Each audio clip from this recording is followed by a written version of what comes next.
All right. Good morning, everybody. Welcome to Early Morning Crypto Talk. It's Monday morning, January 2019. Bitcoin Brandon from Los Angeles, California. I wish I could say it's a nice sunny day. It is not. It is overcast. It is raining. It is a winter storm in California. We call this Storm Wash 2019. Now, those of you on the East Coast would think it's, this is play weather. But for us, the sky is supposed to stay sunny 24/7. That's how we are. Anyways, hope you guys had a great weekend. Go ahead and type your name and where you're listening in from on the chat box. Make sure you hit the thumbs up button. So we have Bethany Gibbs from Seattle, Nicholas from Sweden, Shauna, North Carolina, Lance Hunt, Ohio, Shane West, Chicago, Lorna Vasquez, Benita Nunez. Welcome, welcome.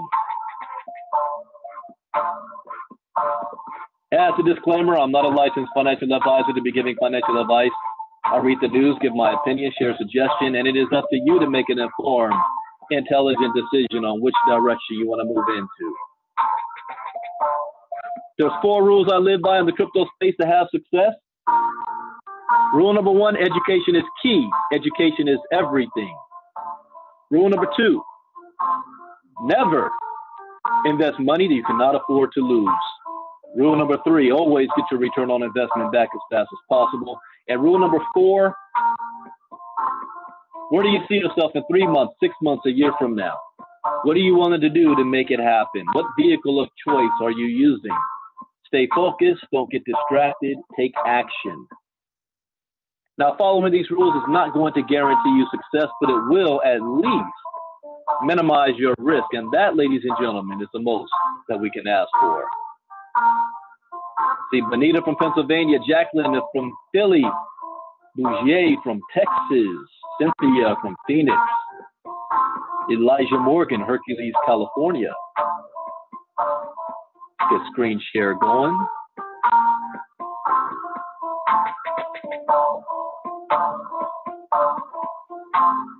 A couple of interesting articles this morning we're going to cover. All right, you should be able to see my screen. First up, let's look at the market.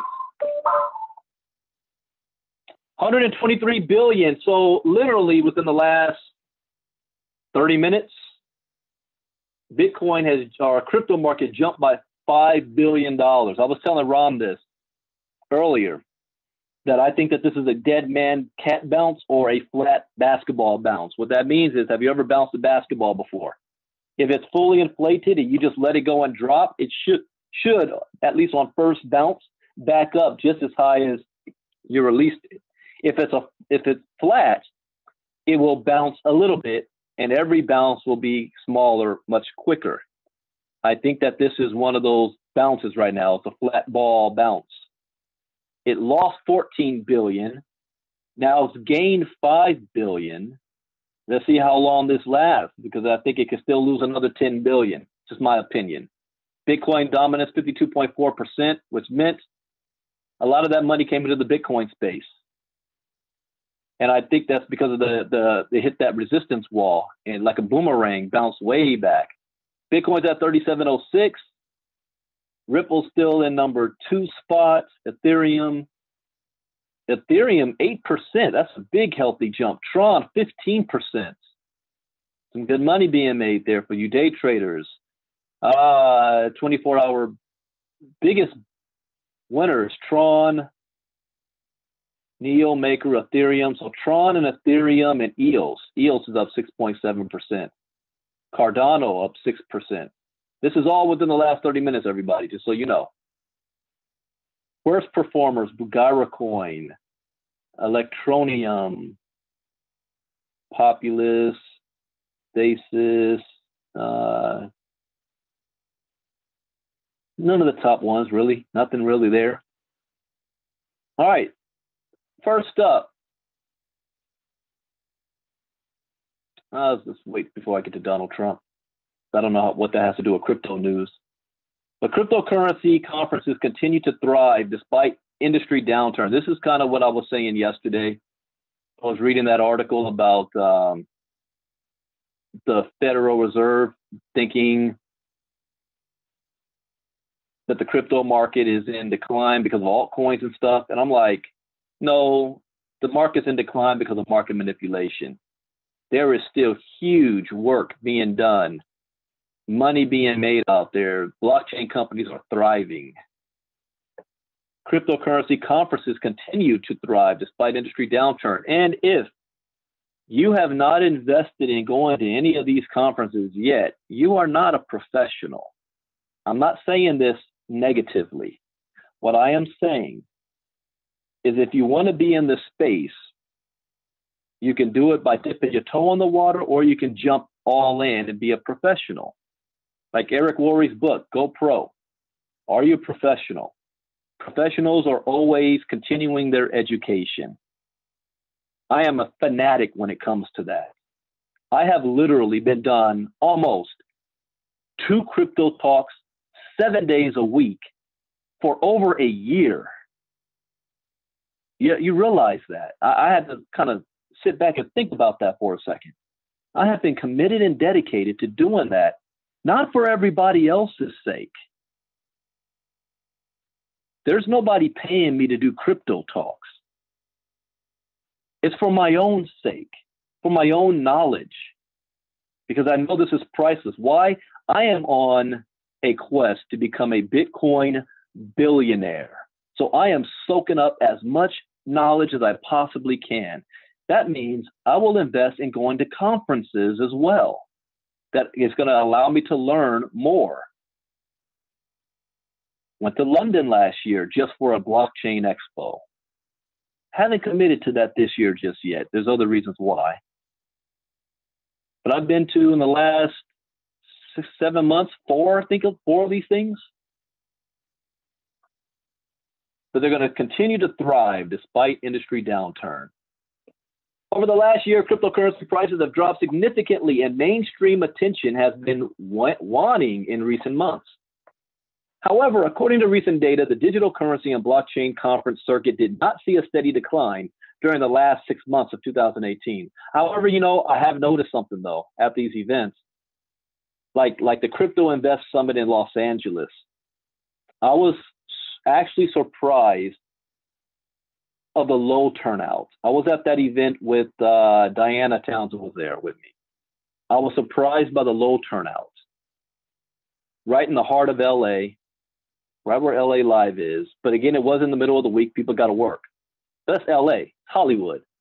I expected that to be at least half full, and it wasn't. That just means we're still in the early stages of this stuff, but it's still thriving. Cryptocurrency and blockchain-related conferences did not see a decline in popularity last year. The number of crypto-infused events held was a stark contrast to the many other sectors within the digital asset economy.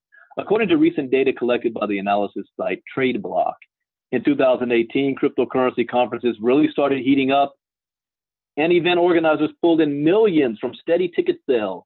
Millions. Do you know how much it costs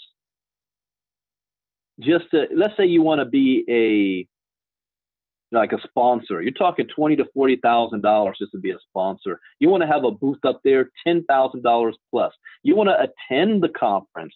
You're talking about anywhere between $300 to $10,000 just to attend these conferences, not counting, hotel and travel arrangements and food and lodging and all that stuff.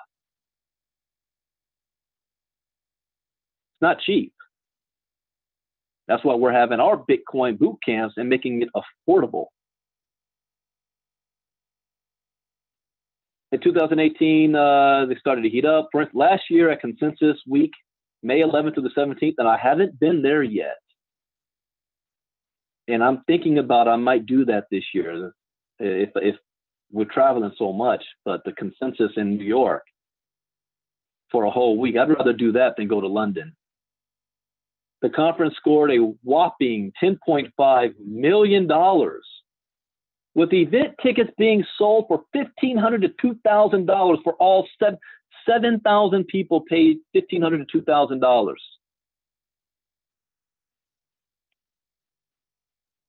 In fact, blockchain conferences tickets sold for big money all year long, and most of the events in 2018 sold out. The two-day Ethereal Summit hosted by Consensus sold tickets for $1,300 a pop. Yet people are like, I got to pay $300 for KGX. Why are people spending this amount of money to go to stuff like this? What are they preparing for? It says even after Vitalik Buterin publicly spoke out against expensive conference tickets and rampant scams, the Woman on the Block conference on Mother's Day sold $299 to $599. The Women on the Block conference on Mother's Day. Women was paying $600 for this. So on May 17th, sold out its early bird tickets at $649 and sold the rest of the seats in the house for $979. Come on, guys. $300 is a drop in the bucket for KGX. Last May, the company Eventbrite was selling New York City blockchain tech and Invest Summit tickets for $899 to $1,299 per person. My London trip last year, because I didn't know any better, it was my very first big event. I spent, I think, $1,000 on my event ticket. And then you got to put in the flight to fly from Cali to London. Then I went from there to Sweden and Denmark and back to London before I came back to the States. Hotel in the heart of London. I spent a lot of money on that event. Only to be, I learned something, but I was disappointed. In the face of massive layoffs, the declining cryptocurrency market values in 2018, and tickets selling for hundreds and even thousands of dollars, blockchain conferences have remained unscathed from the faltering crypto economy. The well-known provider of institutional trading tools and digital currency data TradeBlock explained this week that 2018 blockchain event organizers continue to host conferences all around the world. Despite the crypto bear market during 2018, the number of industry-related conferences did not see a steady decline in the latter half of the year. The analytical data website TradeBlock detailed on Thursday. Here's the question, though. Who's going to these events? That should be a case study, because I've been to these events and I can tell. I love to watch people. The people at these events are not your average day people walking down the streets every day. They're not people that's on your job. They're not your family and friends. They're not even in your circle. Oh, Shane, you remember that? I lost my laptop on the freaking, what do they call that train system in London again? I left my bag on the train and it went around in circles. And here's what's shocking. If that was LA, if that was Atlanta, if that was Marta, I would not have gotten my bag back. I got my bag back and all contents in it. My laptop, my tablet. I was like, what? It only cost me, I think I had to pay 70-something bucks for them to ship it to me. It's like, wow. Anyways, The people at these events, they're not normal people. These are tech gurus, a lot of people in the space, a lot of people that are big time investors. These people don't work 9-to-5 jobs. They're already either entrepreneurs or they're investors. You know, it's a different class of people. That's what I talk about. What the KGX boot camps is not targeting those people. It's targeting people who are looking just for more out of life than what they're currently getting. They're looking to change their financial situation. They're tired of living paycheck to paycheck. This is the new wealth generation and industry that's being presented here. And the people who need it the most don't even know what's going on. That is what the KGX Bitcoin boot camps are for. Those people don't have they always had a barrier of entry to anything with real estate and stock markets. And you only need $5 to your name in the crypto space and education. And you can go to the moon. That's what the KGX events are about. So you know the difference. Despite the crypto bear market during 2019, the number of industry-related conferences did not seem to see a steady decline. Many of the 2018 blockchain events had upwards of hundreds to thousands of attendees, according to the vast list of crypto conferences held last year. Like when I was in London, there were more people at the expo that were not from London. I thought that was interesting. We're in the heart of London, and there ain't no UK people in here.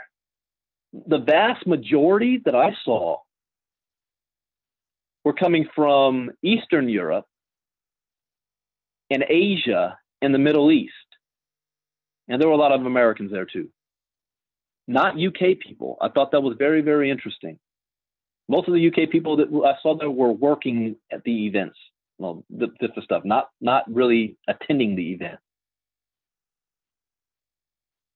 Let's see, the Paris FinTech Forum saw 2,000 guests, Innovate Europe, 1,400, Malta, 9,500, Cryptocurrency World Expo Berlin, 1,600, Blockchain Summit Vienna, 2,000, Economy South Korea, 2,000, Blockchain Conference Moscow had one, 2,000, and the Blockchain Expo Global in London. I was there for, Yeah, I was there for that. 6,000 participants. Blockchain conferences saw appearances from numerous cryptocurrency developers and blockchain luminaries as well, such as Tim Draper, Joseph Lubin, Changpeng CZ Zhao, Vitalik Buterin, Charlie Lee, and many, many others. 2019 cryptocurrency and blockchain-related conferences are still in full swing, as there are many scheduled for the next few months already. There are conferences such as Blockchain DC, Crypto Investor Show Manchester, TNABC Miami, and the Binance Blockchain Week event. Some of these conferences will host up to 4,500 people, depending on the blockchain event. Even though online attention and crypto trends may be dwindling, the general public is still very inquisitive. Wrong. That is wrong. You can't use the word the general public. The general public could care less right now. It's the industry people that's inquisitive on this. The general public, not yet. Just so you guys know, we'll be having an announcement as far as the KGX Bitcoin boot camps. We have Seattle at the end of this month. Atlanta is going to be on February 22nd. Tampa is going to be on March 22nd. I will also be in Chicago on March 16th. So I'll be going to Chicago first and then to Tampa, Florida. But Chicago is not a KGX Bitcoin boot camp. It's a young entrepreneurs event by Dr. Lewis, but I will be speaking about crypto. I'm a speaker at that event. Then we have Chicago KGX Bitcoin Boot Camp on April 13th, April 12th and 13th. Vegas event, I think it's May 4th or 5th. And then Philly, June, I think that's 23rd, 20-something. I don't remember that last date for Philly. And then we got New York after that. All right, full swing. If you can go to one of these events. You've got to immerse yourself in this stuff. Think of what Henry Ford said. You know, he said, if I lost all my money and was dirt poor again, the first thing I would do is go where rich people are and just hang out. It's the law of attraction, the science of getting rich. Immerse yourself. Be around these people. Let their energy and vibe, bounce off of you. See what they're about, how they handle themselves, what languages are they speaking, how do they dress, what are they talking about, what are their focus. I sit there and I listen. I listen to conversation. I watch. I love what I don't like being in them with them, but I like listening and watching. All right, let's go up with Tim Draper. Investor Tim Draper made $89 million from his Bitcoin investment in 5 years. You know the difference between you and Tim Draper? He just had more resources, more money to begin with at the beginning. That's all. He just had more resources, like the Winklevoss twins.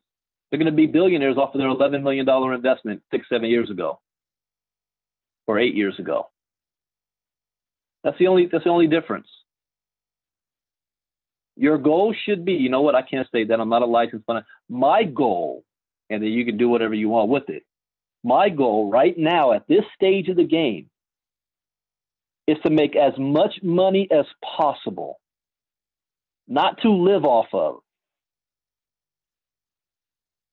As much money as possible that I can invest with. It's a different mindset. Most people are, I'm working my 9-to-5 job so I can pay my bills at the end of the month. But the average American doesn't even have $1,000 in their savings account, so they're not saving money. I believe life is more than just trying to survive. So my goal is make as much money as I possibly can so that I can use to invest. I'm talking big. I'm talking be able to invest $250,000 in a project. Not 5,000 or 10,000 rinky-dink money. I'm talking serious money. That's how these guys get to where they are. But what do you do when you don't have $250,000? You don't even have $5,000. What do you do? That's what KGX is here for. Take advantage of it. So Tim Draper made $89 million. Let's see if he will say how. I like that, Lyndall. Working to invest, not working to pay bills. You should make a quote out of that one. Put your picture on it, put some sunglasses on with a suit, and then put that quote by Mr. Moore. Billionaire venture capital investor Tim Draper has made $89.1 million from his Bitcoin investment in less than 5 years. If you count December 2017, it was a whole lot more than that. We're talking almost $1 billion. Tim Draper, in 2014, Tim Draper purchased a bulk of the 30,000 BTC from the U.S. authorities in an auction. He outbid all participating investors by paying $632 per. You've got to be kidding me. He paid $632 per Bitcoin, and he bought 30,000 Bitcoin. Now, the U.S. government, what are you doing? Why'd you even sell that? If the U.S. government just held those coins, thought long term, what is Russia? Russia's about to drop $10 billion on Bitcoin. What do you think that's going to be worth in the next 5 years? That $10 billion investment could get them to $1 trillion. Well, maybe not that high. But who knows? $500 billion? Let the crypto market hit 8 trillion to 10 trillion. They invested 10 billion right now. The whole Bitcoin market cap right now is 60 something billion. Hold on, let me double check. 64 billion. And they're going to buy $10 billion worth. That's a huge percentage of the entire Bitcoin market. So what if that market cap goes to $1 trillion? Just by holding the coin, and the U.S. government going to sell them. The $18.9 million he spent in 2014 is now worth $108 million, despite the 80% correction That's why I said it was actually almost at $1 billion. That is a huge return on investment. I'm sorry. You invested about 19 million and now 5 years later, 108 million. Where are you going to get that return anywhere else? And he didn't do nothing but hold the coin. It's not like he was trading on it. But that's not all he did. He started opening up stuff, investing in other blockchain projects, opening up a Bitcoin type bank. Money makes money. Stamp that one on your forehead. Working hours does not make money. Money makes money. And Bitcoin is a prime example. A South African Shark Tank host and Civic CEO, Vinnie Lingham, suggested that the crypto market may take a long time to recover from its correction. It may have, I'd say, at least another 8 months. Lingham explained that the 2017 bull rally of digital assets was primarily triggered by retail traders and individual investors. I don't agree with that. Oh, wait. No. I'm getting my words. You know, there's retail, and then there's, what's the other word for retail? The opposite. Good grief, I can't remember. It's early in the morning. Anyways, I'll hold my opinion on that. Let's just read it. By retail traders and individual investors, and the vast majority of investors lost a significant, that's right, institutional investors and retail. Okay. All right. Retail is all of us, broke people out there. And that's correct. I agree with that.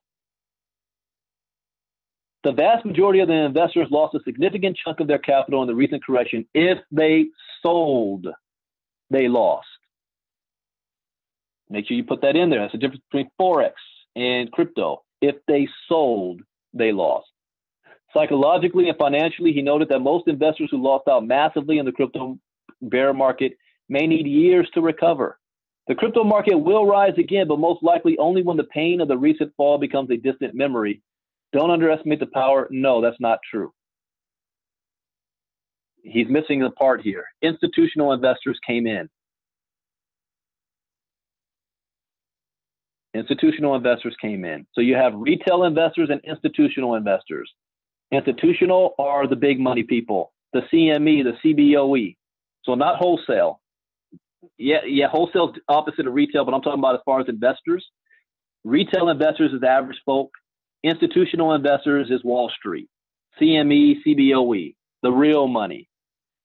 They came in. I'll show you just a quick example because I love looking at this chart here. I'll show you what a retail investor is.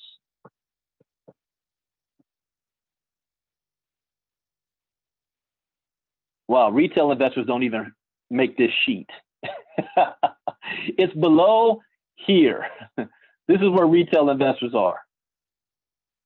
And this is a chart of the world's global money supply. This is retail investors. You know where institutional investors are? Here.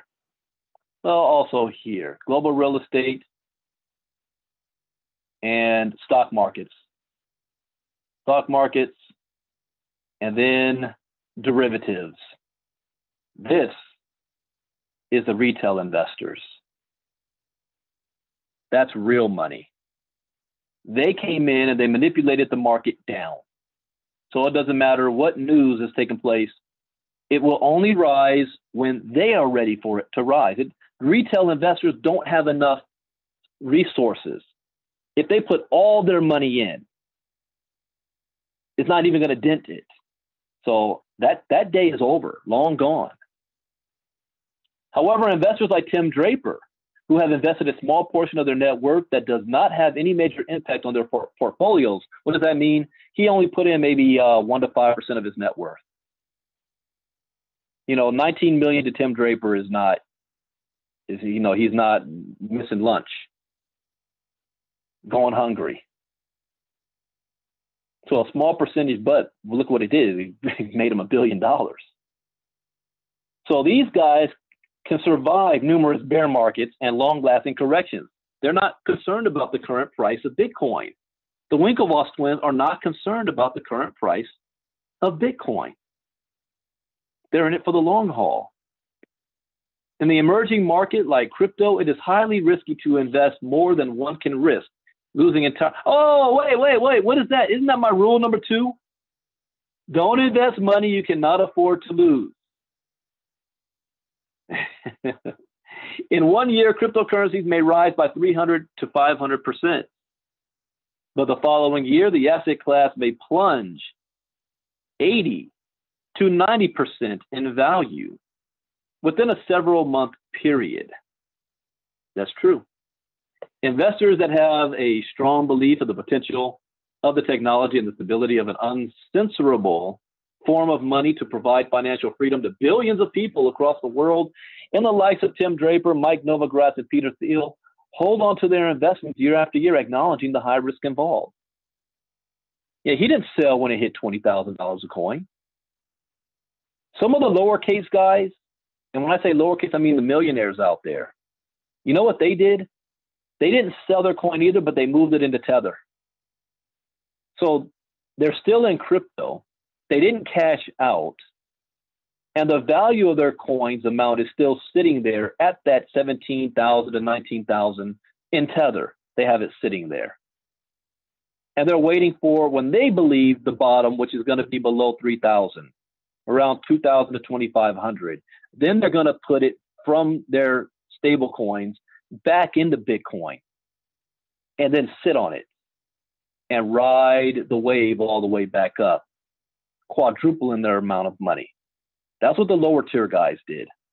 And like I said, when I say lower tier guys, I'm still talking about the millionaires out there. As Tim Draper wrote in an op-ed, the long-term vision for Bitcoin is to give the world economic emancipation. I like that word. The potential of Bitcoin is only limited by the imaginations of the entrepreneurs who work to drive this new virtual economy. I agree with that. To monitor and keep it honest, I believe that the community of users will ultimately self-regulate, possibly eclipsing or obviating the need for the various governments to regulate the crypto world. I've been through the ups and downs with Bitcoin, and I am as certain as ever that the Bitcoin revolution is coming. See, he doesn't even believe it's here yet. He's just getting positioned. Investors that have held on to the dominant cryptocurrency as a long-term investment expect the asset to eventually compete against gold and other types of safe haven assets to become a multi-trillion-dollar asset. Currently, Bitcoin is an alternative currency at its infancy, working to increase merchant and mainstream adoption. As such, every major correction it undergoes grows its resilience. It's in its infancy. You've got a billionaire saying it's going to be a multi-trillion-dollar asset. All right, let me show you this chart. You got to look at the visualization. This really hits people. This is the entire crypto market right here. In orange represents 100 billion. In the black, 45 billion. Well, that's small block chart. But right here, each block, 100 billion. Okay. These companies are bigger than the entire crypto market. Amazon, Facebook, Apple, Alphabet, Microsoft, Berkshire Hathaway, and every single one of those companies is heavily investing into blockchain and crypto technology. Every single one. Why are they putting so much attention and money and resources in a market that's smaller than their own company? Why? Because they believe that this 120-something billion dollar market, crypto market, will one day, that's global debt, global market supply. You look at the entire global money supply, will reach a small percentage, 1 or 2% of this global market supply. Do you know what that does? We're talking, this is a $90.4 trillion positive money cash flow in the world right now. Of course, the debt, is much higher. Well, debt's at 215 trillion. But then you look at the real estate's at 217 trillion. Their derivatives, investments, 544 trillion. What if the crypto market was only 10 trillion, which still is not even touching this? 10 trillion.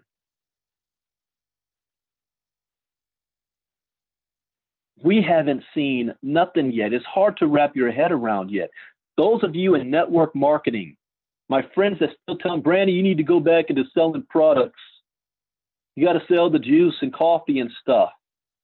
You're good at that. You can speak well.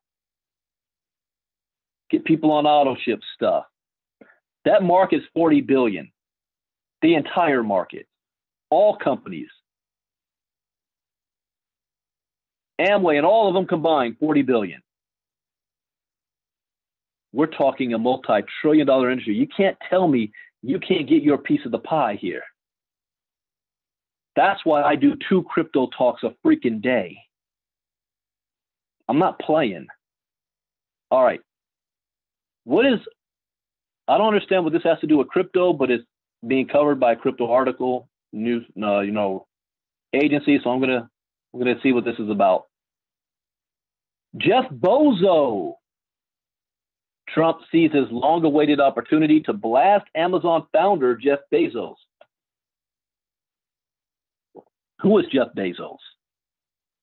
How did he make his money? He got positioned when the internet was in its infancy and created a company that nobody thought was going to go anywhere. He had vision. He said, I am not looking at where the internet is today. I'm looking at where the internet's going to be tomorrow. And as a result, he's the world's richest man. And guess what? He's doing it again. He's looking at the crypto space. And he's saying, I'm not looking at where the crypto space is today. I'm looking at where it's going to be tomorrow. I have no doubt that a gentleman like this can end up becoming the world's first modern trillionaire on the books. Oh, there's trillionaires out there right now you don't even know exist. They're the people that run the planet. That's a completely different topic. But on paper, that everybody could see. Also, you're going to have Mark Zuckerberg. Why? Even though he has not been a whole crypto proponent, which surprises me because it seems that should be right up his alley. He should be thinking just like the Winklevoss twins. But only out of necessity, because he doesn't want to lose out. He realized, I got 2 billion people coming on Facebook every single day. I might as well take advantage of this, or somebody else will. And he's got the resources. If he wanted, he can drop 5 billion into Bitcoin and become worth 100 billion in the next 10 years just off of that investment. He could. He has the resources to do so. And he's not stupid. So he will take advantage of it. Facebook will be all over crypto. They'll come up with their own Facebook coin, mark my words, and he'll be worth a couple $100 billion off of that. So Trump seizes long-awaited opportunity to blast Amazon founder Jeff Bezos. Oh, I already posted it. All right. U.S. President Donald Trump has launched a broadside at Amazon CEO Jeff Bezos, describing him as Jeff Bozo in a tweet posted late Sunday night. Donald Trump's worth is what? He says is around $2 billion. I think Forbes puts him around maybe 800 million. But they don't know what his debt actually is. Jeff Bezos can make that in one day.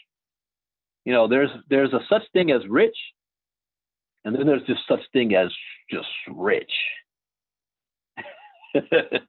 Stupid rich. Yeah. You get to a point, and I love what Dave Chappelle said at one point. He was like, when people asked, you walked away from a $60 million contract from the Chappelle show, ran off to Africa. He said at one point he realized he was at the most expensive restaurant in New York, eating the most expensive steak. And across the room, he saw a billionaire sitting in the same restaurant, eating the same steak. He was like, at some point, you know, rich people, they can buy the same things as other rich people. The only difference is how many more zeros somebody may have, but it's not like your lifestyle is just enhanced more because you've got a couple more billion than I do. It's a different game for these people at the top when they reach that level. Anyways. U.S. President Donald Trump has launched broadside at him because of his divorce. The tweet marks the latest in a long series of Twitter attacks by Trump on Bezos, whose ownership of the Washington Post has placed him firmly in the crosshairs. The tweet, which has gone viral in typical Trump fashion with over 18,000 retweets, reads, "So sorry to hear the news about Jeff Bozo being taken down by a competitor whose reporting, I understand, is far more accurate than the reporting in his lobbyist newspaper, the Amazon Washington Post." Oh, you got a new name now, the Amazon Washington Post. However, the paper will soon be placed in better and more responsible hands. Oh, what? It's going to the wife? Thus far, as always, Bezos has refused to be drawn into an exchange with Trump. But the president will nonetheless feel that the news of the divorce and the reporting surrounding it represents a significant victory against someone he considers to be a powerful political adversary.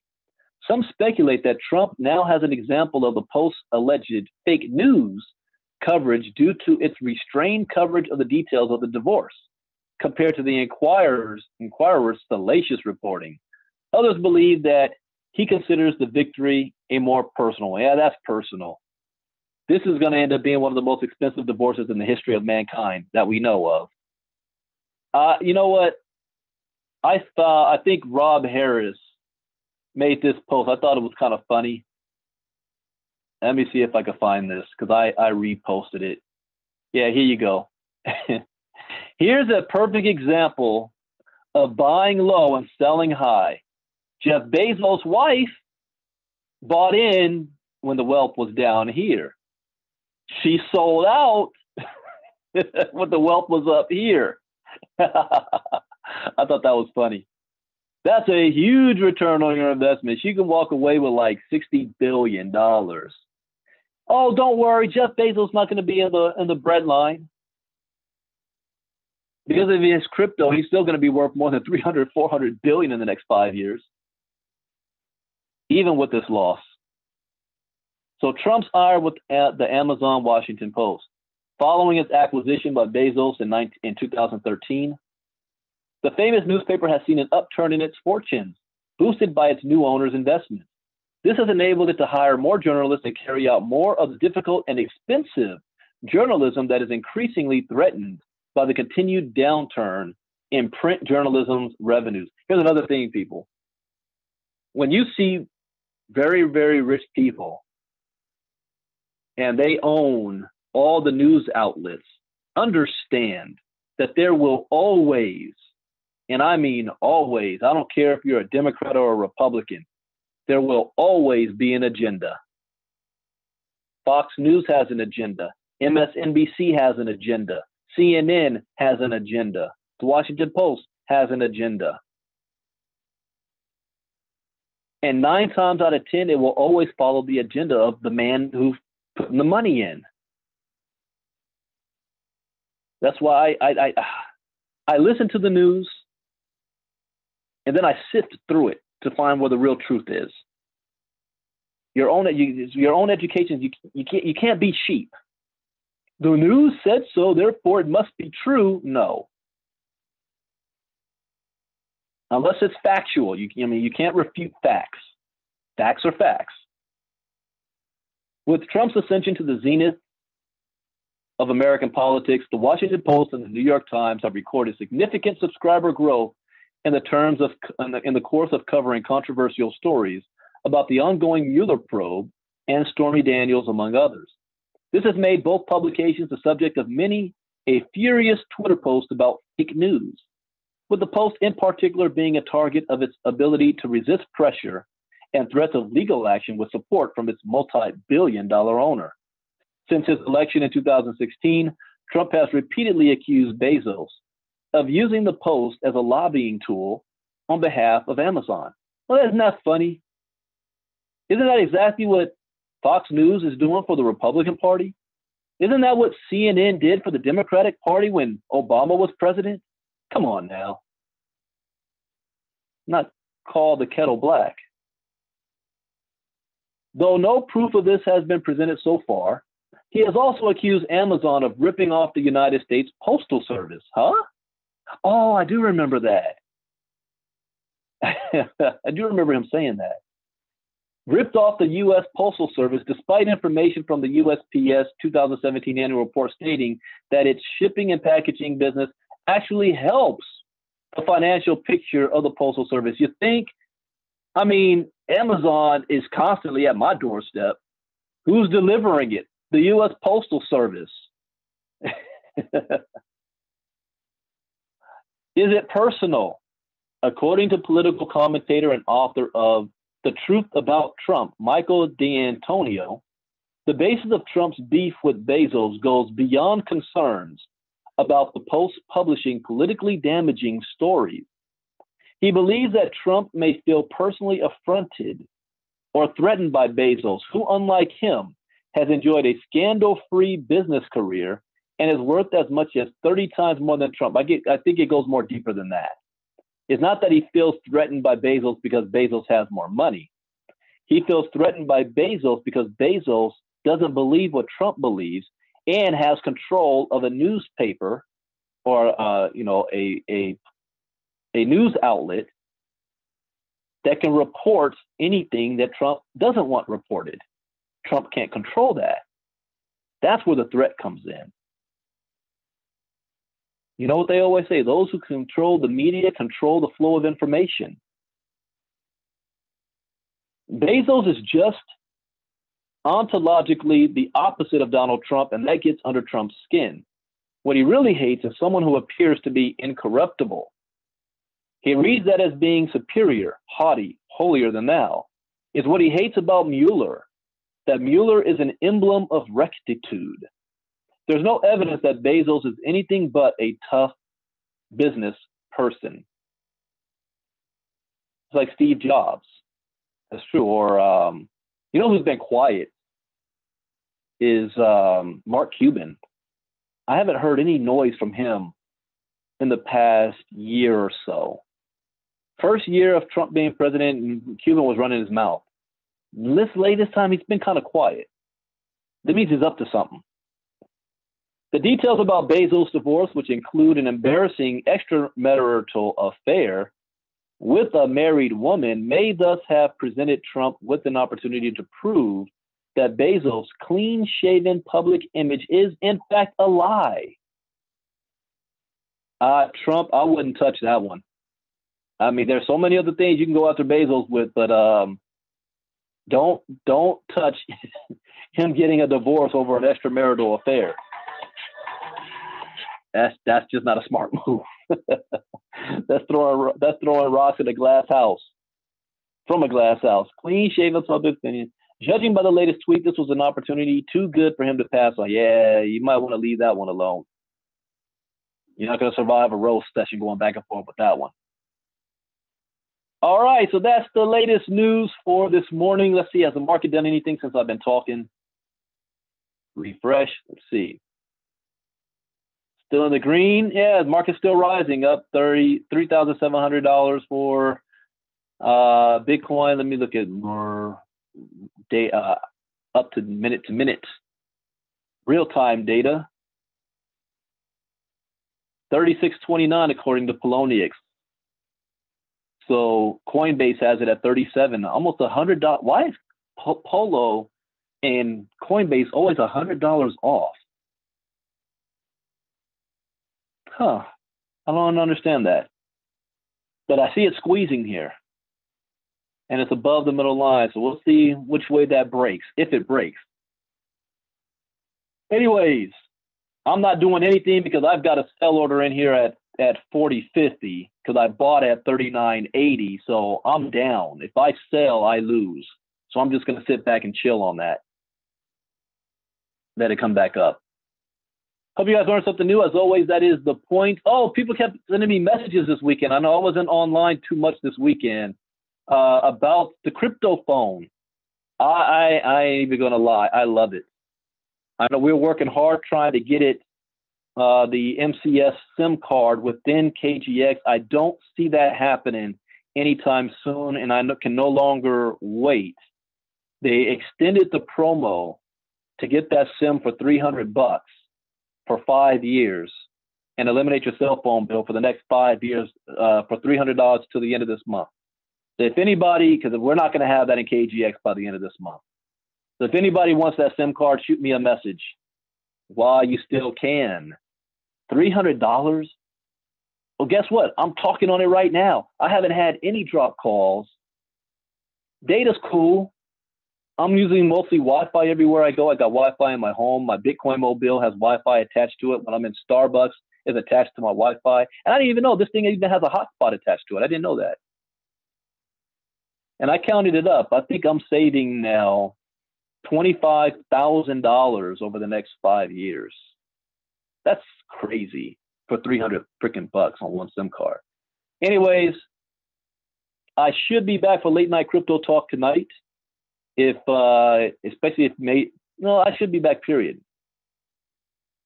Back tonight. And we should be having an announcement from KGX as far as the new schedule so that you guys can prepare for that. We got Seattle in like literally 2 weeks. So with that, you guys have a great day. God bless. Bitcoin Brandon out. See you later. Bye-bye.